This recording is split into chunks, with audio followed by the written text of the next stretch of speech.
ഫ്ലൈറ്റിൻ്റെ ചെറിയ ടർബുലൻസ് ഒക്കെ കഴിഞ്ഞതിന് ശേഷം ഞാൻ കണ്ടു തുടങ്ങിയ കാഴ്ചകളെന്ന് പറയുന്നത് ഒരിക്കലും മറക്കാൻ പറ്റാത്ത ഒന്നായിരുന്നു.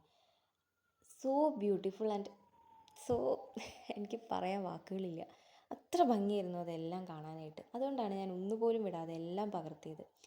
ഈ സ്ഥലം ഏതാണെന്ന് എന്തെങ്കിലും ഗസ് ഉണ്ടോ? എങ്കിൽ ഞാൻ കൂടുതൽ വൈകിപ്പിക്കുന്നില്ല. ഞാനിപ്പോൾ പോയിക്കൊണ്ടിരിക്കുന്നത് നമ്മുടെ സ്വന്തം നേപ്പാളിലേക്കാണ്. നേപ്പാളിനെക്കുറിച്ച് ഞാൻ കൂടുതൽ പരിചയപ്പെടുത്തേണ്ട കാര്യമൊന്നുമില്ല, നമുക്ക് എല്ലാവർക്കും അറിയാമല്ലോ. അങ്ങനെ നേപ്പാളിലെ നല്ല നല്ല കിട്ടിലും ഫോട്ടോസൊക്കെ ഞാൻ പകർത്തി. ഫ്ലൈറ്റ് ലാൻഡ് ചെയ്തു. അങ്ങനെ വെൽക്കം ടു നേപ്പാളിലെത്തി. അവിടെ ഗൗതം ബുദ്ധയുടെ ഒരു പ്രതിമയൊക്കെ ഉണ്ടായിരുന്നു. അങ്ങനെ ഞങ്ങൾ വീട്ടിലേക്ക് എത്തി. ഹസ്ബൻഡിൻ്റെ വീടുണ്ട് ഇവിടെ. 2 വർഷത്തിന് ശേഷം ചേട്ടനെ കണ്ട ഹാപ്പിനെസ്സിലായിരുന്നു ബഡ്ഡിക്കുട്ടൻ.